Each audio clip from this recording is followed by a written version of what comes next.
This is the Pipeline Podcast, where you'll get to know the next generation of Columbus Blue Jackets. Let's see who's coming down the pipeline today with your host, Dylan Tyrer. Welcome to another edition of the Pipeline Podcast. Great to have you back with me, and I'm eager for this week's episode. We get to talk to Blue Jackets prospect and Cleveland Monsters forward Tyler Angle. Now, you might be familiar with Tyler because we talked to him in the first go-round of the Pipeline Podcast a couple of years ago after he became a member of the Blue Jackets organization. Remember, Tyler was drafted in the 7th round, 212th overall by the Blue Jackets in the 2019 NHL entry draft. So if you're interested in getting to know Tyler a little bit more as a person and how he came to the Blue Jackets, the draft process, that sort of thing, you can go back and listen to that interview because this one is going to be a little bit more development-based, what Tyler's working on this season, what he worked on after his first season last year with the Cleveland Monsters. By the way, a terrific first pro season last year in 2020-2021 with the Monsters. He was a point-per-game player, 11 goals, 13 assists to lead Cleveland with 24 points in 23 games. Then a little bit slower of a start this season, but he's finding his game right now. Currently third on the Monsters with 25 points through 43 games. He's got 7 goals and 18 assists. So why don't we just get right into it? Let's not waste any more time. Here he is, Blue Jackets prospect and Cleveland Monsters forward Tyler Angle. All right, Tyler. Well, let's begin somewhere easy because, like I just said before we got going here, you and I had talked a little bit last season. You were in the midst of your first professional season with the Blue Jackets AHL affiliate, the Cleveland Monsters, and you had a terrific season last year, nearly a point per game in that abbreviated season. So what was the transition like to pro hockey for you last season coming from junior? I mean, it was a lot of fun. Last year obviously wasn't the year everybody hoped for with COVID and everything and the shortened season in the AHL and stuff like that. But in my case, it kind of helped me, I think. I had one more year to go back to the OHL in Windsor, and obviously the OHL didn't start. So Cleveland brought me up, and I think just went from there. And I knew I had some proving to do as a late draft pick the year before. And just coming to Cleveland as a young kid and seeing all these older guys going to the camp and everything like that, it was a great experience for me.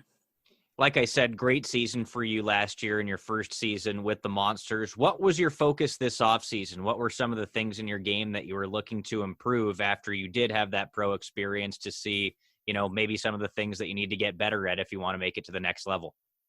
Yeah, I think the main thing for me, talking to the coaching staff and obviously the management and stuff like that in Columbus at the end of the year, to get bigger and get stronger.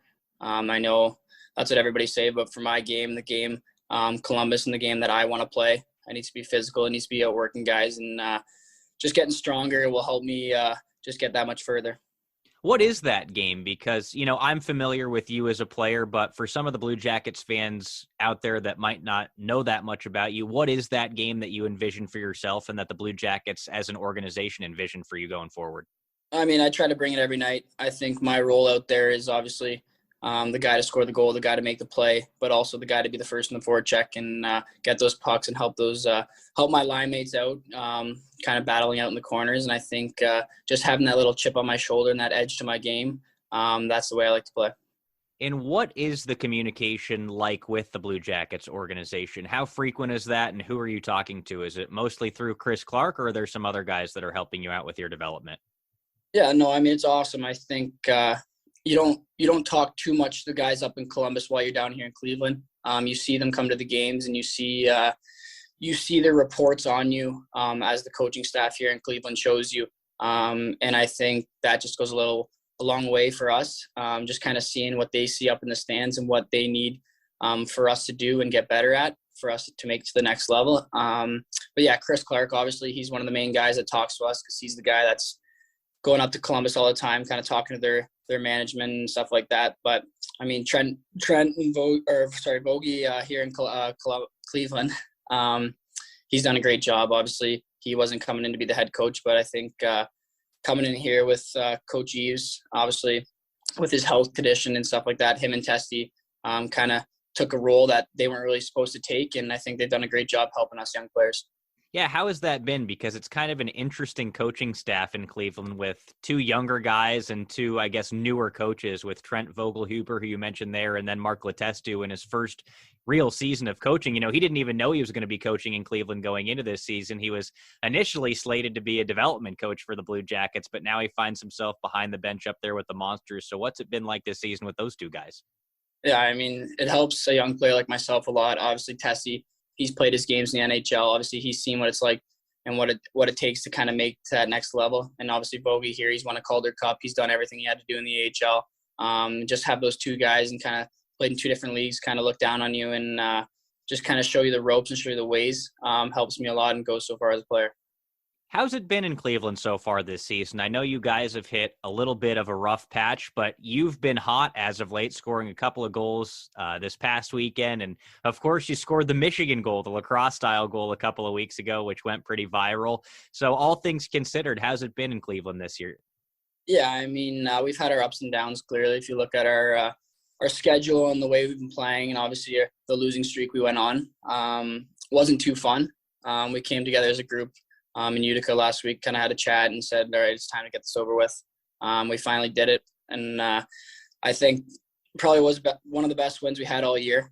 And that was good for the team. And now just for my own success, obviously I started a little slow at the beginning, not getting too many goals. I wasn't really used to that considering I came in last year pretty hot and didn't really get that little drought. But with this full season, it kind of kicks you in the butt a little bit, all the road trips, all the bus trips. And I think now I'm trying to find my game. And lately, I think I've been playing the way I wanted to play. And I didn't get to do that at the beginning of the year. Well, that transitions perfectly into what I want to talk about next. What are some of the things that you're working on right now? Because you mentioned maybe a slower start than you would have liked to after the season that you had last year in Cleveland. So what are some of those things that you've identified in your game this season that you're continuing to try to perfect? Yeah, I mean, in junior hockey, I was a centerman. And then when I came up here in Cleveland, started playing my first pro year, I transitioned into a winger. And that was a big change for me. And I kind of got the hang of being a winger there. And now obviously with guys getting called up, guys getting injured and stuff like that, it brought me back to my old position as a centerman. So I think my main focus right now is just really on face-offs. Obviously that's a big part of the game. And I've been working on those a lot in practice. And just kind of trying to figure out my way to get to that next level. Doing those little things, obviously talking to the coaching staff and them giving me pointers on what I need to do. Just kind of going in day to day at practice, working hard and trying to work harder than everybody else. You scored the lacrosse style goal a couple of weeks ago. What's going through your head when you're even thinking about trying that? I mean, is that something ahead of the game that you're like, yeah, I'm comfortable with doing this in a game now, I think I'll try it at some point, or was it completely instinctual and you just did it? Yeah, I mean, I think, helps with my lacrosse background. I know growing up, I think till the age of 15, I played lacrosse and had to give it up for hockey when it got to that age. And it's a move that I've wanted to try in a game. I've been trying it in practice. And I know I tried it in the OHL once and it didn't go too well. It actually ended up in the back of our net after. But to kind of do that in a game against Grand Rapids in front of our home crowd, to start the game off with the first goal too, was a special feeling, and I'm just happy that I pulled it off. What did everybody say to you when you got back to the bench? What were the coaches saying? What were your teammates saying? I mean, it's become, I guess, more common now that people are at least trying it in games, but was it still like, all right, that just happened? Yeah, I think when I got back, Vogie, our coach there, just kind of looked at me and laughed, and I think they expect me to do stuff like that. They see me trying that stuff in practice all the time and in the shootouts and those fancy moves, but to do it in the game is a little different. And when I pulled that off, I think they just kind of shook their head and laughed. There wasn't really much you could say, obviously, because it went in the back of the net. But it was just a good feeling. My teammates were loving it, and it was a good game for me and our team, obviously. And yeah, like I said, it was just a good feeling that puck stayed on my stick for as long as it did and found its way through. All right. Would you have had the confidence to pull off a move like that in game if it weren't for what some of the young guys in the NHL are trying right now? I mean, we've seen Svechnikov do the lacrosse style goal, a couple of other guys. Obviously, Trevor Zegras has done a bunch of different things. That goal where he did the lacrosse style pass to Sonny Milano. Are you thinking of even attempting something like that if it weren't for some of those other guys? I'm not too sure. I mean, I think I don't know if I would have came up with that move myself if it wasn't for those guys doing it first. But I think I still would have tried it after watching obviously a guy like Svechnikov do it earlier in his NHL career. I mean, in my OHL career, I pulled off a pretty nice through the legs goal against London. That went pretty viral. So I'm kind of a player that likes to kind of do those things that kind of get a little flashy. And I mean, you don't look the greatest if you miss, so you kind of got to pull it through. Safe to say that there's more stuff like that from you in store going forward?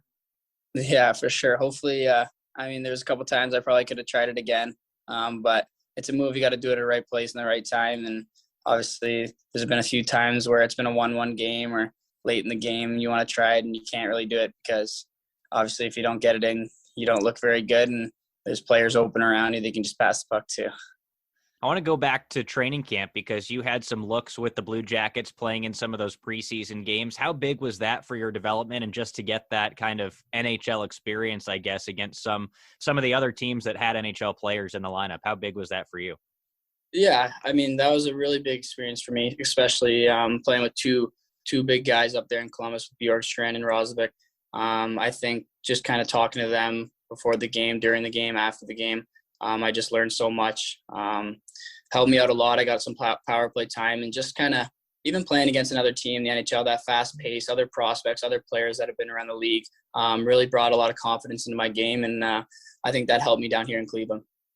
Yeah, and you mentioned the confidence there. Does that, just the experience playing in that fast-paced environment, your first game back in Cleveland or when you're with the Monsters, does it feel different at all having had that NHL experience?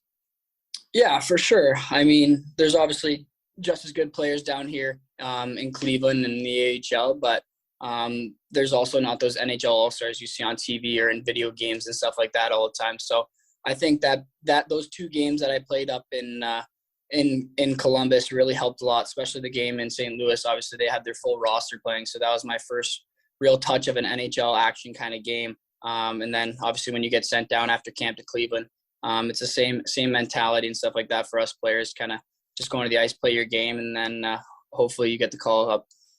How's it been this season? Because you talk about the call-up there, Cameron Gauntz and Trey Fix-Wolansky recently getting their NHL call-ups. That's got to be a great feeling for Trey Fix-Wolansky, his very first one ever, and he scores in his first game with the Blue Jackets. What's that like to see your teammates going up and doing things like that? And Jay Christensen already did it too. For Fixie's perspective, I think that's awesome for him. Obviously, he battled a lot of adversity with his injury and stuff like that. He's a guy he's a good player. He works hard. He scores goals, and I think he deserved everything he could do to get that call. And obviously, it's shown, and he's staying up there right now, and he's doing really well. With Christian Gonser, obviously Gonser's he's seen NHL action before, so he knows what it takes, and he's a hardworking player, so he deserved that. And Jake as well, obviously, he's a D-man that kind of does it all. So it was good to see those players get called up. How much does it motivate you to get that opportunity with the Blue Jackets? Yeah, obviously, when you see guys and your buddies, you're kind of down here in Cleveland, and then obviously you see some injuries and stuff. You never know what's going to happen. So I'll be ready for that call if it comes. But if not, I'm going to keep doing what I can do down here in Cleveland, help us make us to a playoff spot. Do you feel like you're close? Because there's obviously a lot that could change in the National Hockey League for the rest of this season. The trade deadline's coming up. Things could look different on the Blue Jackets roster. They've obviously had their COVID issues at times this season. Injuries always pop up. So what's your feeling when it comes to the potential for that call-up? Have you at least had those conversations a little bit, or you know what I'm saying? Yeah, I mean, that's obviously in the back of your mind all year. You never know what they're thinking up there in Columbus, and you just got to be ready. I think that's my main thought there. If there is going to be a call, I got to be ready to get up there and play the way I play down here with that confidence and that chip on my shoulder. So, like I said, if the call comes, that's going to be great for me. Obviously, an unreal experience. But if not, I'm going to keep doing my thing down here in Cleveland. What do you feel you need to do to be ready for that call-up? You talked about finding your game a little bit later on this season when we were chatting earlier. So what do you think you need to do to be ready for that call-up whenever it comes?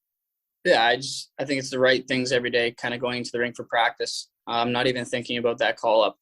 Almost put it in the back of your head that they're going to call you up in a way. So you're ready for that. And obviously if you're working hard in practice and doing all the stuff in the game here in Cleveland, keeping your confidence high, when you do get that call up, it should help you a lot. What's the dynamic been like in the Monsters dressing room this season? Because I've talked about it with a couple of other guys, Trey included. It's kind of a unique dressing room. There's some veteran presence in there, guys that have played in the NHL. And there's also a good mix of young Blue Jackets prospects now that some of those guys have come from overseas and they're playing in North America for the first time. So what's the dynamic like in that room? Yeah, it's pretty cool. Obviously, if you look back to junior hockey, there's a lot of guys you played with or played against, even from all the age groups. There's older guys on our team that played in the OHL like I did, that were there before I was, that know players that maybe I skated with in the summer or know players from the area.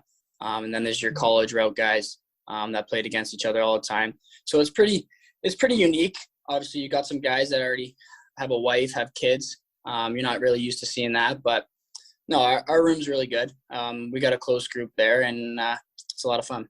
How are you enjoying life in Cleveland? Because obviously things were a little bit different last season. Maybe you couldn't do as many things, but now that you're kind of established up there in Northeast Ohio, how are you enjoying it? And what are some of the things that you like to do in your downtime?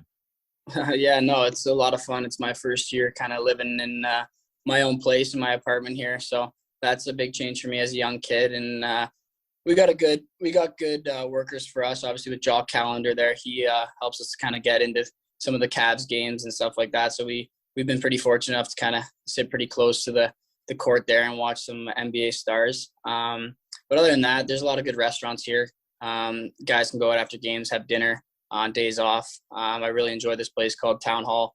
That's a good spot for us. So yeah, away from the rink, there's a lot to do. There's that Top Golf. So we're keeping busy. Yeah, that's good. And you don't usually get that in AHL cities, right? It's a pretty unique city to be able to be in a big sports market like that in Cleveland, especially the arena that you guys get to play in too, right? Yeah, the rink's amazing. Yeah. So as this season continues, what are some of the things that you're working on, continuing to refine your game, like you said? What are your biggest goals towards the end of this season? Yeah, I mean, obviously the main goal is to get that call up to the NHL in Columbus. That's a dream of mine since I was a young kid, and even bigger dream since I was drafted. It kind of gave you that thought in your mind that you're getting close. So right now I'm just focusing on my game, trying to keep it the same way I'm playing right now. Obviously, like I said, I started off slow, kind of got hot recently, so hopefully I can keep that going. All right, Tyler. Well, that's all I got for you. Thanks very much for the time, and here's hoping that you and I are chatting face-to-face sooner rather than later in Columbus. Yeah, let's hope so. So big thanks to Tyler Angle for joining us this week on the Pipeline Podcast. You heard him talking about it there, maybe a little bit slower of a start to this season than he would have hoped for, but he's finding his game as of late. Point-per-game player in the last 5 for the Cleveland Monsters, 3 goals, 2 assists for Tyler Angle. So here's hoping he's really starting to come around, and that could be important for the Blue Jackets in this organization. We've seen some of the depth so far with Trey Fix-Wolanski getting his first NHL call-up. Certainly possible that Tyler Angle could be one of those guys to get a call-up for the Blue Jackets later on this season as well. So that obviously remains to be seen, but as long as he's able to produce down in Cleveland, that means good things for this organization, and it's that much better for him as well with a chance to come up to the Blue Jackets. So that is going to do it for this week's edition of the Pipeline Podcast. Thanks very much for joining us, and I hope you enjoyed getting to know Tyler Angle and his game just a little bit better. Looking forward to doing it again with you, and I will talk to you next time.